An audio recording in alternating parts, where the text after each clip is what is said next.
What's up, everybody? Welcome to Breaking Mediocrity. This is D.A. Bourne. Wasn't that an amazing speech by Michaelah Montgomery? Here's the whole video. Shout out to Alfie Goodwin for posting it on TikTok. I'm not going to talk much further. I want you to grab a hold of it. This was a mic drop. Much the total opposite of Meg Thee Stallion opening up for Kamala. This is how we do it. And so listen to the entirety. Like, share, and subscribe to Breaking Mediocrity. God bless. Happy Sunday. Peace. So put some respect on my name.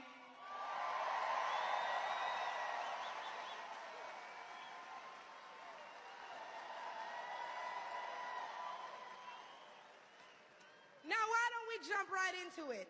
See, as a young single mother, I can tell y'all that rent is too damn high. I can tell you that as a young black voter, groceries are too damn high.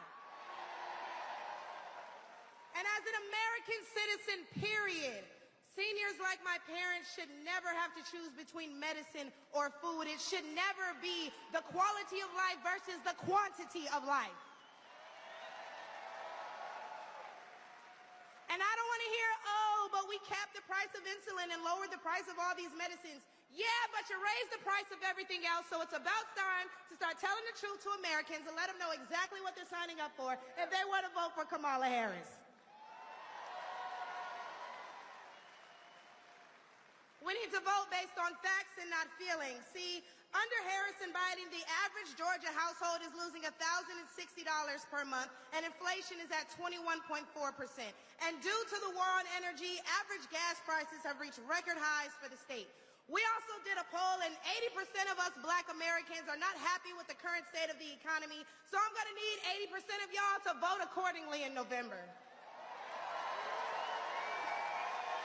They love me, they really love me. The left wants you to get in your feelings about things that have been said, but I want you guys to pay attention to what has been done.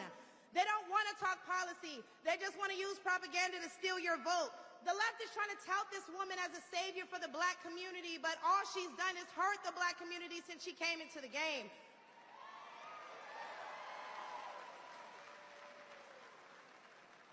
See, the first step in destroying the black community is to dismantle the black family. So aside from her record as a prosecutor, why don't we ask Mrs. Willie Brown if Kamala Harris cares about black families?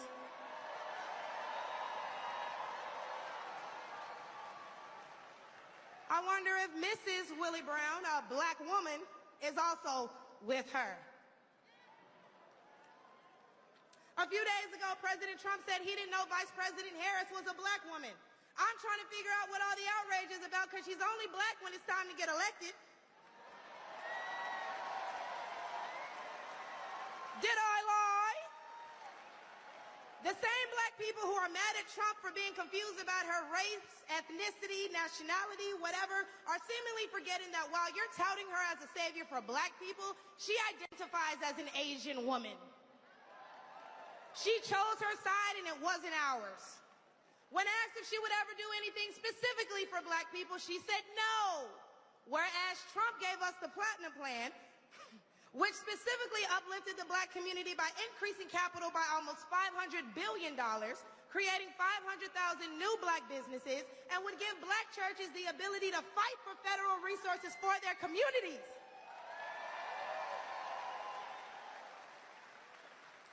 And why are we acting like strong borders aren't a thing literally everywhere else in the world? Since when has being patriotic been a crime?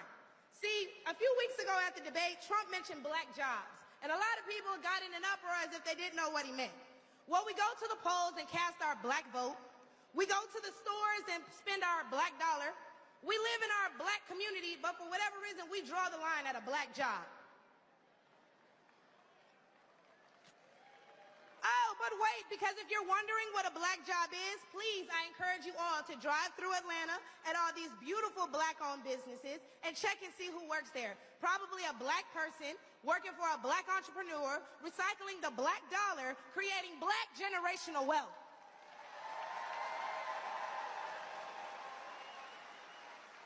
If they come here illegally and they're taking your jobs and your resources, then please believe my cousins in the Appalachians, they coming for you too. And y'all know Kamala Harris has yet to say Laken Riley's name.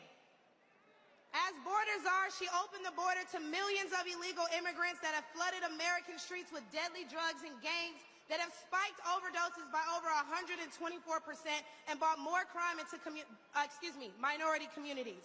So how's that for black folks? But let's take race out of it.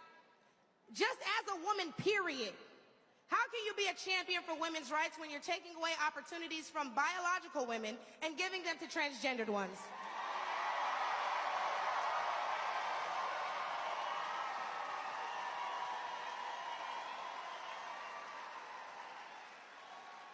I'll wait, y'all, because I wasn't done. See, how can you promote equity for women and you're allowing men to play in women's sports? And what kind of feminist would still allow men to enter their sacred spaces, i.e. our bathrooms and school locker rooms? Do I even need to mention the opening ceremony at the Olympics? Or the fact that Angela Carini was forced to fight a man and told us that she's never been punched so hard in her life. We cannot allow dangerous liberals who think things like this are okay into the White House, because my daughter will not be fighting a man at her wrestling match.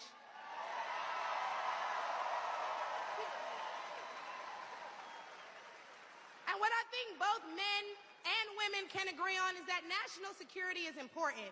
So who would y'all rather see lead us into war if it were so to happen? My silk-pressed sister Kamala or the big dog Donald Trump?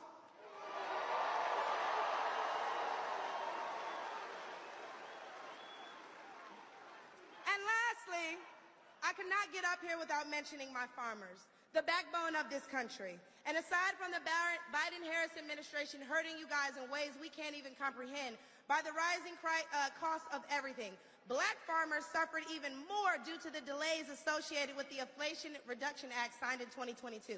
Now, don't let the Biden-Harris administration fool you, because they waited until the 9th hour to sign off on disbursements as a last-minute attempt to garner support. But why would they hurt the agricultural industry? Probably because they're looking forward to making more money in the pharmaceutical one.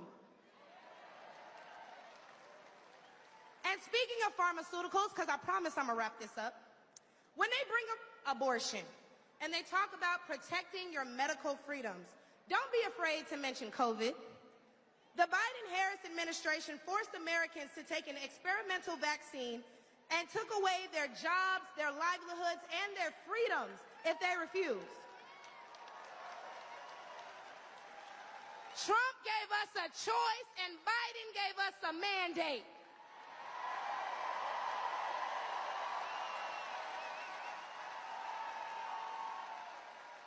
Hey, y'all, because I'm about to kill him with this one. So the next time the left wants to tell you that, hey, abortion is a right and you need to protect your medical freedoms, remember that they took those freedoms away from men and women the second they got in office, and there's nothing stopping them from doing it again.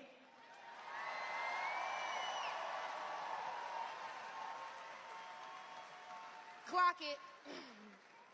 So lastly, again, I'm going to encourage you all to vote based on the facts and not feelings. Oh, he made me feel so bad when he said that. Okay, but they hurt your families when they sent all your tax dollars overseas. Oh, it hurts my feelings when he acts like that. Okay, but it hurts all of us when you see an administration failing their country that they were elected to represent. In which case, I'm going to leave y'all with, hey, mama, daddy, I made it.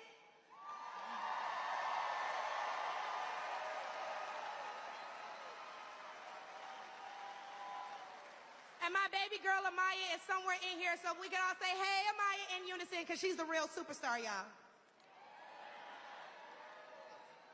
But I'm going to go ahead and let y'all get riled up and ready for Big T himself. Thank you guys for having me. I look forward to seeing you all.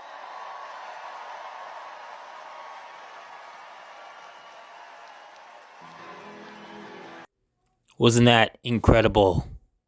Put in the comments, what do you think of this performance, this speech. Does this win Donald Trump the election? Like, share, and subscribe. Breaking Mediocrity. God bless.